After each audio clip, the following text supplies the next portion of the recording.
I'd like to share with you today some reflections on the moral issue of abortion, and we'll draw upon our Christian Ethics Toolkit as we do that.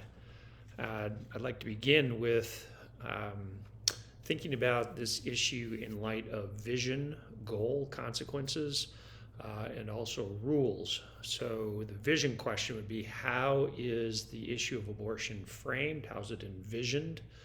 The goal question or consequences, what goods are at stake in the issue? And the rule question, what moral rules might apply and how? We'd also want to be considering what sources are being used as we think about this moral issue. And also, finally, what's the relationship between Christian ethics and public policy, something we've not really talked much about yet. So let's begin with experience as a source, simply to think about how this debate gets framed within the broader culture. So a quick summary of the pro-choice argument, how this often gets framed or visioned. The moral right to control one's body is asserted. Second, individual autonomy and choice in terms of personal responsibility is emphasized. Third, the moral right of women to full social equality, the kind of principle of justice there, that all persons should be treated equally.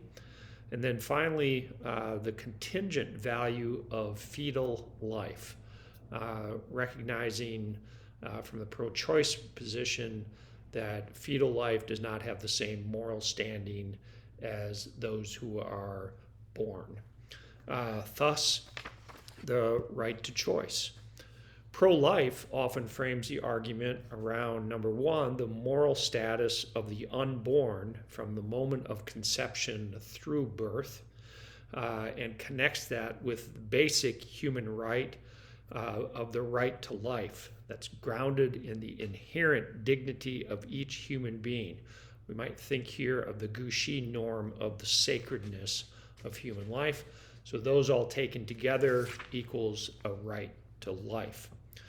If we turn to the Bible, I'm going to just remind us of the Genesis account, which we've talked about many times, of all human beings made in the image of God. So this undergirds that sacredness of life, moral norm. Exodus 21, verses 22 to 25, there's a recognition of the value of unborn life. Psalm 139, verses 13 to 16, for it was you, that is God, who formed my inward parts. You knit me together in my mother's womb. I praise you, for I am fearfully and wonderfully made. Your eyes beheld my unformed substance. The sense of that before I was born, God knew me. Jeremiah 1, verse 5, similar kind of poetic statement. Before I formed you in the womb, it's God speaking, I knew you, and before you were born, I consecrated you. And then some will turn to Luke chapter 1, verses 39 to 44, in which John leaps in the womb of Elizabeth for joy when Mary, pregnant with Jesus, comes to visit her cousin. Now, none of those, of course, are directly addressing the moral issue of abortion, but these are verses that people have drawn upon as they try to frame this issue, drawing upon the Bible. A critical question is drawing upon the Bible in this regard. There's a clear valuing throughout the biblical text of the vulnerable human beings being valued, but what about women? So we'd have to ask, is there evidence of misogyny, that is the hatred of women in some biblical texts? And is there evidence of patriarchy, the rule of men over women, the valuing of men over women? Is that evident in biblical texts?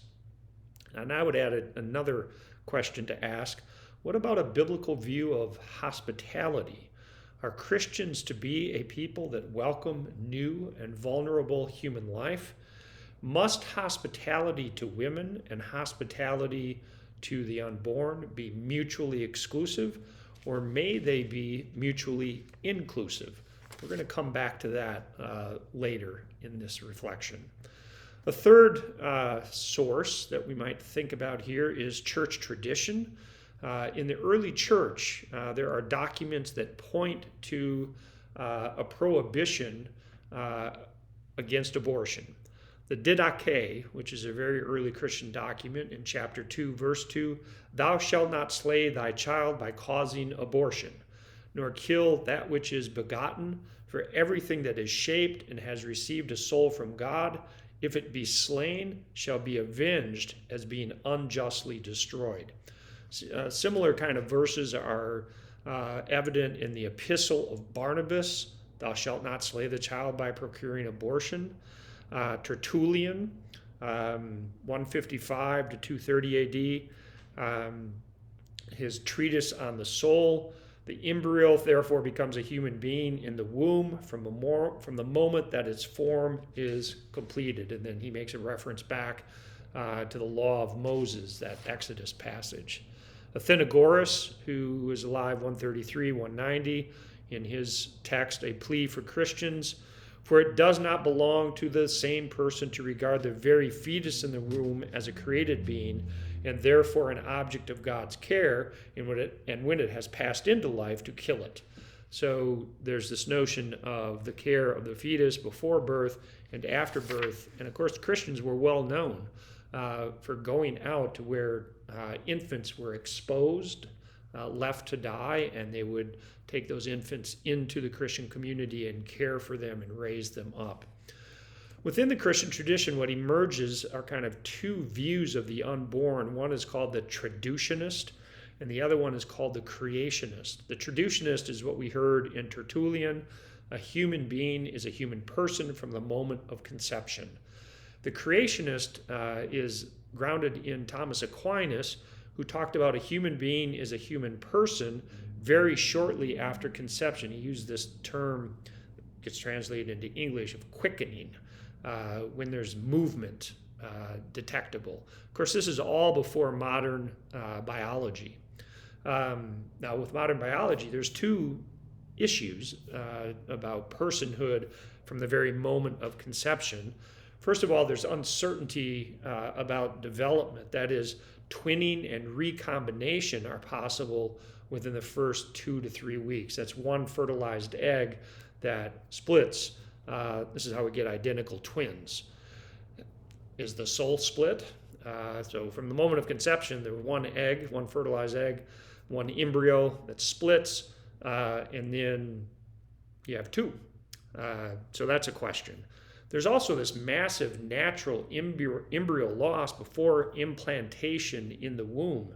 50% or slightly more of all fertilized eggs perish before that implantation. That's up to about 14 days. It can go that long. So what?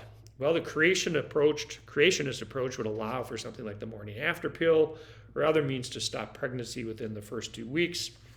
Wouldn't justify abortion beyond that, but it does open a kind of window or a possibility that this sense of the sacredness of a human person from the moment of conception is not there. Two critical questions for how tradition may frame the issue, though, is keep about. How have women been valued or disvalued in the history of Christianity and in current practice in Christianity today? Because in this debate, the abortion debate, it's the status of women and the status of the unborn. We have to try to hold those together. And then why the justification for killing in war and the death penalty, but not justified killing of the unborn? So there's this window that opens for justified killing with such things as just war. Would there be something like that? Could you apply just war reasoning to the issue of abortion? Some Christian ethicists have done that. Turning back to experience, I would urge you to do a quick little bit of research to follow the development of the embryo through birth. It's really a pretty amazing process that takes place. from day one with the fertilization. Right from the beginning, the chromosomes are present. That's a unique human biological life. It's not a frog, it's not a dog, it's not a rat, it's not a bat. It's a human being. Now, we're not even talking about human person, but biologically, this is a human being. The embryo begins to implant in the uterus day 6 through 14. By day 22, the heart begins to beat with the child's own blood, often a different type than the mother's. And you can go on through this development. It's relatively early where significant things are happening. For example, by week 7, there's eyelids, toes, those start to form. The nose is distinct. There's kicking and swimming. So by 2 months, fingerprints begin to form. Weeks 9 and 10, teeth begin to form. Fingernails start to develop. Week 17 can have REM, dream, sleep. So 5 months, look at the pictures. This is part of making the issue concrete. What are we talking about? This is not just a blob, unformed blob of cells. The development happens relatively quickly. At the same time, we need to turn to experience of how society views women and values or disvalues women. Here we're drawing upon sociology and economics. It's well known, the wage gap. Women earn 77 to 80 cents for every dollar that men earn. The woman who just won the Nobel Prize in economics has studied this gender wage gap. It's narrowed some, but it is still there. And what happens is working women are far more likely to be penalized for their dual role as wage earner and caregiver, usually for children, but sometimes for also elderly parents or an elderly parent. So men with children earn 2% more on average than men without children. Women with children earn 2.5% less than women without children. So in the marketplace of work, women are not valued the same as men. There's also the horrible statistics about the violence that's done against women in our society. You can go to the FBI homepage and get all sorts of statistics about the violence that's done for women. For example, 4 women die every day in the United States as a result of domestic violence. Well over 500,000 reports of domestic battering each year in the United States. 132,000 plus sexual assaults. Women are 10 times more likely than men to be victimized by an intimate partner. Then we turn to maternity leave. Does our society, United States, value motherhood or parenting? We are one of only 2 industrialized countries worldwide that does not require employers to provide paid maternity leave. So you can look into that issue. And then think of all of that and then tie it into the statistics, the characteristics of women who have abortions. The majority of U.S. women who have abortions, 56% approximately, are in their 20s. 6 in 10 are already mothers, and more than half of those intend to have more children in the future. Nearly 8 in 10 U.S. women obtaining an abortion report a religious affiliation. 41% are white, 32% are black, 20% Hispanic. Women having abortions are most likely to be poor and unmarried and already have 1 or more children. They usually cite more than one factor in their decision to have an abortion. Almost 3/4 say that having a baby would interfere with work, their ability to make a living, school, or other responsibilities. About 3/4 say they simply cannot afford to have a child, and almost half say they don't want to be a single parent or are having problems with their husband or partner. So these sorts of larger cultural, socioeconomic issues need to be taken into account as we think through the abortion issue? How are women being valued or disvalued in our society? Well, what about Christians? If we turn to contemporary Christianity, there's a split, not surprisingly, that simply reflects the cultural split. The dominant cultural argument about abortion pits the moral status of women in our society against the moral status of the unborn. That's where we get this language of a right to life and a right to choice. And Christians tend to go just along those lines. So what I would like to urge us to think about is how might we as Christians re-envision the abortion issue. As Stanley Harwath says, Christian arguments about abortion have not merely failed to convince, they have failed to suggest the kind of reorientation necessary if we are to be the kind of people and society that make abortion unthinkable. Even if we succeed politically in the Right to Life movement, our success may still be a form of failure if we win without changing the presuppositions of the debate. So how do we become a people as Christians that both value women as full partners and equals in our churches and in society, and also welcomes new human life? How do we see both women and the unborn as vulnerable, that is, as threatened by our current cultural, political, economic arrangements and attitudes? How do we do that?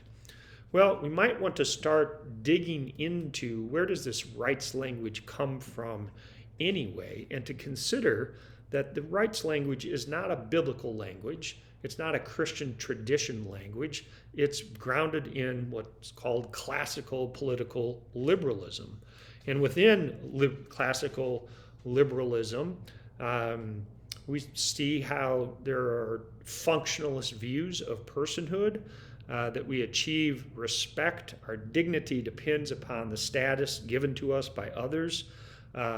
Sometimes that's relational status, like value given to the unborn by the woman, or developmental values given according to stages of development. That's how the Supreme Court decisions prior to the most recent one worked. Pro-choice tends to take either a relational or developmental view of the human person. On the other hand, there's this a traditional Christian view of life, which which we could call essentialist. That is, that the respect is not based upon relationship or function, but is based upon the reality that we're created in the image of God.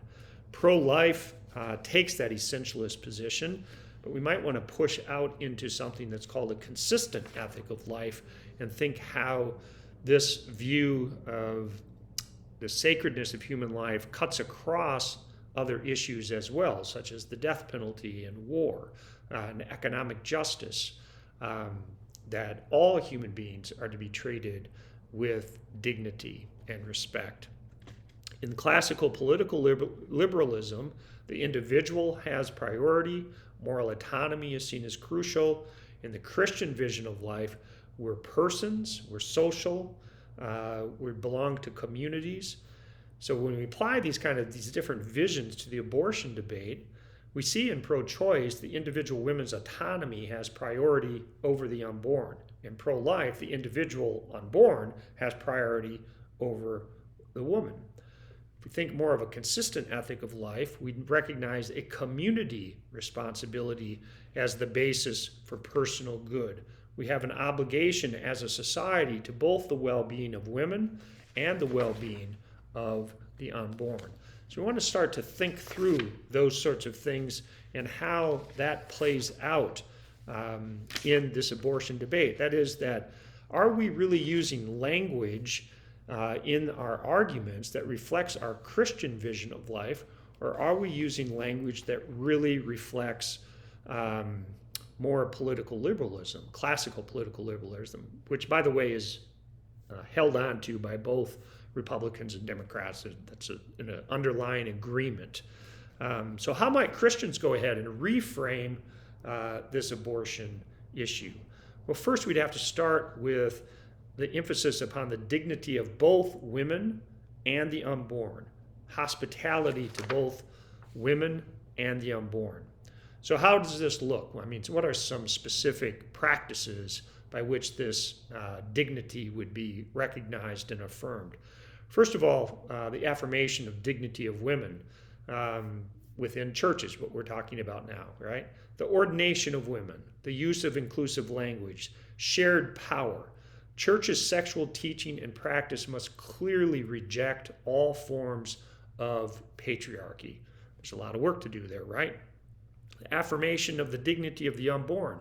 The church, we're talking about what we as Christians, as a Christian community does. We have to offer support for single parents, especially single pregnant women. Try free daycare at your church. Could be a good church growth strategy. Advocacy for pre- and postnatal care and support for parents. Paid maternity leave. Practice of these sorts of things would need to be the basis for any public stance that Christians might take with regard to abortion. In other words, can we become, as church, the change that we want to see in the broader society?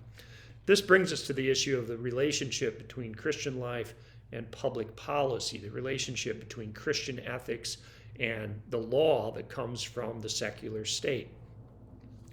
Thomas Aquinas, writing in the Middle Ages, argued that human law should not seek to repress all vices.